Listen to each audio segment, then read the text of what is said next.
La petite cantine à Brive-la-Gaillarde. On avait envie de créer un petit établissement très cocooning en fait. Les inspirations de chacun et ce qu'on avait envie d'y mettre de nos âmes et de ce qui nous inspire en fait. Pour ma part, mon inspiration ça a été la maison de ma mamie, qui a été un endroit très réconfortant dans ma vie. Et j'avais envie de reproduire un petit peu l'esprit de ma mamie dans cet établissement en fait. C'est une cuisine plus intuitive et émotive que technique. J'ai appris en observant ma mamie ou mon papa aussi qui cuisinait beaucoup.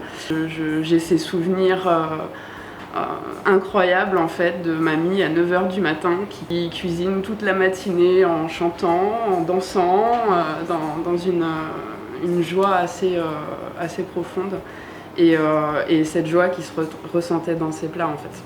Et ce plaisir qu'on avait à les manger tous ensemble et c'est vraiment ce que j'avais envie de transmettre. Ça a été un petit peu difficile au départ de m'imposer dans ce monde-là. Je me suis sentie un peu malmenée même et c'est pour ça d'ailleurs que j'ai changé de voie professionnelle pendant un temps parce que ça a été très compliqué de m'adapter dans ce monde d'hommes. Voilà, jusqu'au jour où finalement en pouvant faire ma cuisine et travailler comme je l'entends, j'ai pu revenir à cet amour de la cuisine. C'était vraiment très important pour nous de pouvoir réunir autour d'une même table des viandards et des végétariens et que personne ne se sente lésé. Puisqu'étant moi-même végétarienne, j'ai pu constater que quand on sort au restaurant, c'est parfois très compliqué de pouvoir accompagner les amis dans n'importe quel restaurant parce que finalement cette proposition végétarienne, elle est très limitée. C'est ce qui m'a donné envie de faire une proposition quotidienne végétarienne avec des plats un peu différents de ce qu'on pourrait trouver. Il n'y a pas de tofu.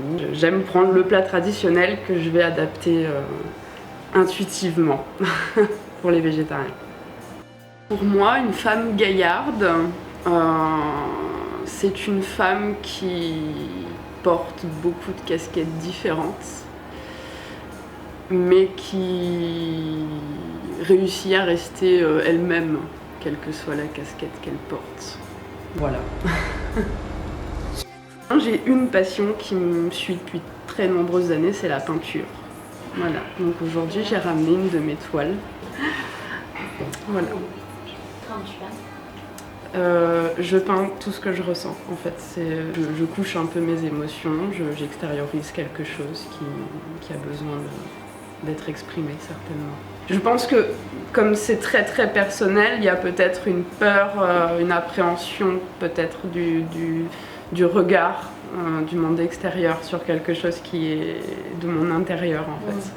Enfin, j'ai réussi à trouver la nature et en même temps la ville et ça je trouve ça assez chouette parce que je fais 15 minutes de route et tous les soirs je rentre chez moi, j'ai l'impression d'être en vacances en fait. En fait ici ça a réuni un petit peu tout je trouve, enfin il manque rien quoi.